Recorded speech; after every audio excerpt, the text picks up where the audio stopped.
Good morning दोस्तों। आज के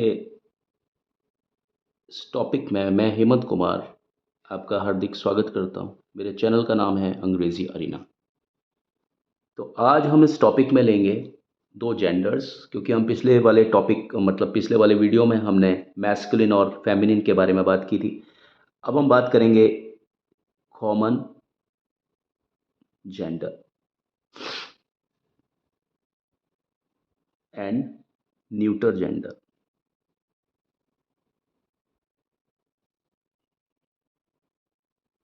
NEUTRGENDER। ठीक है, तो पहले हम बात करेंगे कॉमन जेंडर की।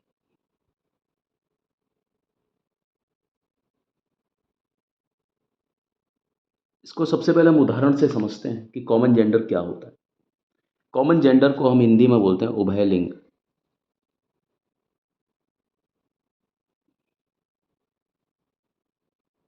ये आपको इस तरीके से समझ में नहीं आएगा, उभयलिंग लिखूं चाहे कॉमन जेंडर लिखूं, इतना समझ में नहीं आएगा। हिंदी लिखने का मतलब ये नहीं कि उसको आसान बना देना। मेरे ख्याल में कॉमन जेंडर जितना आसान था उतना उभयलिंग आसान नहीं है। हालांकि कहने को ये हमारी मातृभाषा है, तो ज़रूरी नहीं है कि मातृभाषा में शब्दों में हमें वो चीज़ समझ में आ जाए। हर चीज़ के लिए हमें एग्जाम्पल लेने की ज़रूरत पड़ती है, तो हम इसको एग्जाम्पल से समझते हैं। जैसे मान लीजिए मैं कॉमन जेंडर का एग्जांपल ले रहा हूँ। इस समय मैं कॉमन जेंडर पढ़ा रहा हूँ, इसको मैं मार्क कर देता हूँ। ठीक है, उभयलिंग या कॉमन जेंडर। ना तो मुझे उभयलिंग से कुछ समझ में आ रहा मान लीजिए, और कॉमन जेंडर से भी समझ में नहीं आ रहा। तो मैं आपके सामने कुछ एग्जांपल लिखता हूँ। ये लिखता हूँ मैं चाइल्ड। मैं आपके सामने लिखता हूँ टीचर। ठीक है, मैं आपके सामने लिखता हूँ बेबी। अब आपके सामने मान लीजिए मैंने तीन शब्द लिखे ना, चाइल्ड, टीचर एंड बेबी। जैसे ही आप इनकी तरफ देखेंगे चाइल्ड, तो चाइल्ड क्या है? ये लड़का भी हो सकता है और ये लड़की भी हो सकती है। यानी एक शब्द ऐसा जिसको देख करके आपको दोनों के दोनों लिंग उसमें दिखाई दें। लड़का यानी मैस्कुलिन भी दिखाई दे, उसी समय आपको लड़की भी दिखाई दे उसी में, फेमिनिन। दूसरे में देख लेते हैं, यहां पर भी आपको टीचर मतलब आदमी या लड़का या औरत दिखाई दे रहा है ना। एक ही साथ में इस शब्द में से आपको मैस्कुलिन और फेमिनिन दोनों नजर आ रहे हैं,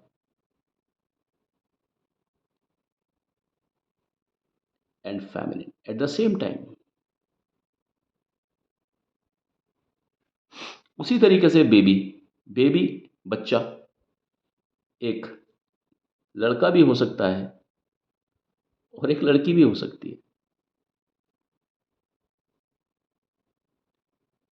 ठीक है, यहां पर भी आप देखिए मैस्कुलिन और फेमिनिन, मैस्कुलिन एंड फेमिनिन एक साथ जिनमें भी दिखाई दे जाए, जिस शब्द को भी आप सोचो, उनको ध्यान देने पर, एक साथ सोचने पर आपके दिमाग में दोनों एक साथ आ जाए, स्त्री और पुरुष, यानी उसका दोनों का दोनों। ठीक है, इसका बहुवचन नहीं, स्त्रीलिंग और पुल्लिंग दोनों का दोनों ध्यान आ जाए, लेकिन हम किसी के बारे में भी क्लेम ना कर सकें। चाइल्ड में हमें दोनों की दोनों चीज़ समझ में आ रही है, या चाइल्ड लड़का भी हो सकता है लड़की भी हो सकता है, लेकिन हम ताल ठोक के या गारंटी से नहीं बोल सकते कि ये लड़का ही है। इसी तरीके से हम ताल ठोक के नहीं बोल सकते कि ये लड़की ही है, चाइल्ड ध्यान देने पर। टीचर में भी हमको जैसे ही शब्द सुनाई देता है टीचर, टीचर को सुनते ही हमारे दिमाग में आदमी और औरत एक साथ आते हैं कि आदमी भी हो सकता है औरत भी हो सकता है, लेकिन हम गारंटी से ये नहीं कह सकते कि ये आदमी ही है टीचर, या हम गारंटी से ये नहीं कह सकते कि ये औरत ही है टीचर। बेबी को ध्यान में देते ही हमारे दिमाग में दोनों आते हैं कि यार बेबी लड़का भी हो सकता है लड़की भी हो सकती है। ठीक है, लेकिन हम ये नहीं कह सकते कि यार ये लड़का ही है बेबी, या ये हम ये भी नहीं कह सकते कि वो लड़की है बेबी। राइट, तो हम लिख नहीं सकते इसमें लड़का है लड़की, लेकिन इनके हम क्या कर सकते हैं, इनके हम बहुवचन बना सकते हैं। चाइल्ड का क्या होगा, चिल्ड्रन हो जाएगा।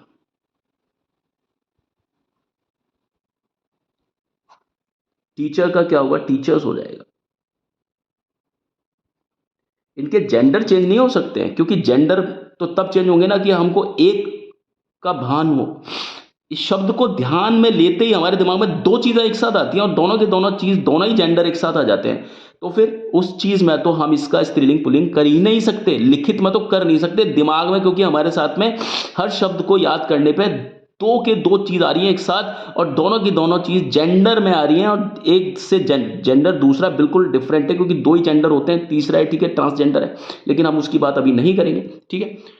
लेकिन वो जो चीज़ है ना, वो मैस्कुलिन और फेमिनिन की कैटेगरी में लिखने में नहीं आ सकती, दिमाग में आती है, लेकिन वो भी एक साथ आती है हर एक शब्द में, लेकिन उसका प्लूरल हो जाएगा, ये समझ लीजिए। इस कैटेगरी को आप इस तरीके से याद रखेंगे। बेबी का क्या होगा, बेबीज हो जाएगा। बेबी का बाबा नहीं होता है, वो तो बोलने में लगता है, लेकिन बेबी का बेबीज होगा। बेबी क्योंकि हमें पता नहीं है क्या तो स्त्रीलिंग है क्या पुल्लिंग है, नहीं पता, क्योंकि हम जब इस शब्द को सोचेंगे ना तो हमारे दिमाग में दो तस्वीरें एक साथ आएंगी, लड़की और लड़के की। जब हम ऐसे शब्द को सोचेंगे ना तो हमारे दिमाग में दो तस्वीरें एक साथ आएंगी, आदमी और औरत की, या लड़का लड़की की। चाइल्ड को सोचेंगे तो दो तस्वीरें एक साथ आएंगी याद, या तो आदमी की, औरत की, या लड़का या लड़की की, ठीक है, कुछ भी है। तो जैसी हमारे दिमाग में दो तस्वीरें ऐसी आई जो कि स्त्री भी है और पुल्लिंग भी है, तो हम पर्टिकुलर उसको बोल ही नहीं सकते कि वो मैस्कुलिन है या फेमिनिन है, स्त्री है पुरुष है। ये बात समझ में आ गई ना आपके। लेकिन ऐसे ही जेंडर का, मत सॉरी, ऐसे ही नाउन का आप स्त्रीलिंग और पुल्लिंग तो नहीं कर सकते, लेकिन आप उसका प्लूरल और सिंगुलर तो कर सकते हैं। जैसे चाइल्ड का चिल्ड्रन हो गया, तो फिर चिल्ड्रन का सिंगुलर क्या हो गया, चाइल्ड हो गया। जैसे टीचर का टीचर्स हो गया प्लूरल, तो प्लूरल का सिंगुलर क्या हो गया, टीचर हो गया। बेबी सिंगुलर का प्लूरल क्या हो गया, बेबीज हो गया। तो प्लूरल का बेबीज का क्या हो गया, सिंगुलर बेबी हो गया। तो ये आपको कॉमन जेंडर इस तरीके से आपको समझने होंगे। मुझे उम्मीद है कि आपको यह समझ में आ रहा होगा ये तरीका। उसके बाद में हम बात करते हैं न्यूटर जेंडर की। न्यूटर जेंडर को इसके साथ में समझाना बहुत ज़्यादा ज़रूरी है। Neuter, NEUTER gender, neuter gender, ठीक है। न्यूटर जेंडर मतलब नपुंसक लिंग।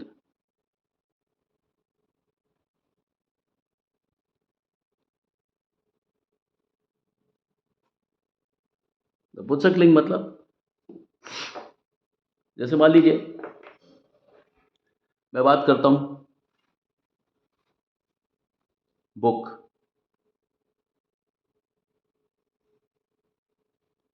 मैं बात करता हूं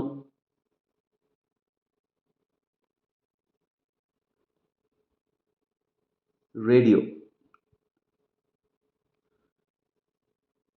मैं बात करता हूं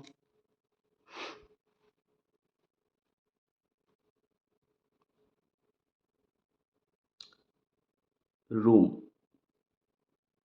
देखिए ये हिंदी में तो हो सकते हैं स्त्रीलिंग या पुल्लिंग, लेकिन ये इंग्लिश में नहीं हो सकते।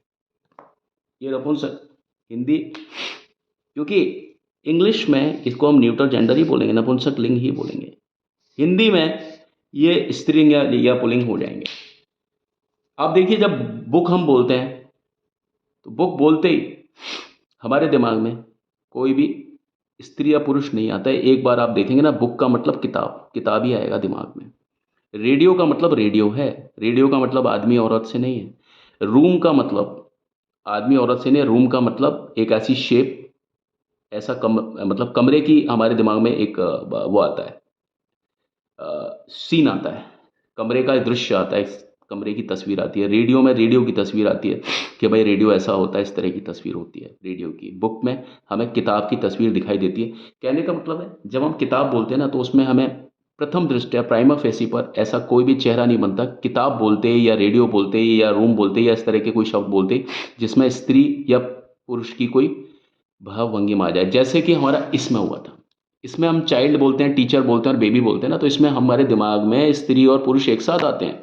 लेकिन वहीं दूसरी तरफ इस कैटेगरी में ना तो हमारे दिमाग में स्त्री आएगा, ना हमारे दिमाग में पुरुष आएगा, कुछ नहीं आएगा। हमारे दिमाग में उस चीज़ की तस्वीर आ जाएगी जिसका हम नाम बोलेंगे, जिसका हम नाम बोलेंगे, ठीक है ना।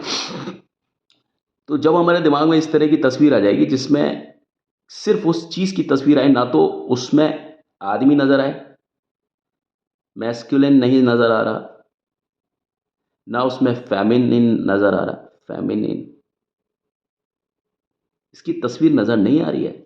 और यहाँ पर हमें इन्हीं की तस्वीरें नज़र आ रही थी, दोनों की एक साथ एक साथ एक साथ इन्हीं की तस्वीर नज़र आ रही थी। इस केस में इन दोनों की तस्वीर नज़र आ रही थी एक साथ। लेकिन यहाँ पर हम जब देख रहे हैं ना, तो हमें इनकी तस्वीर नज़र ही नहीं आ रही है।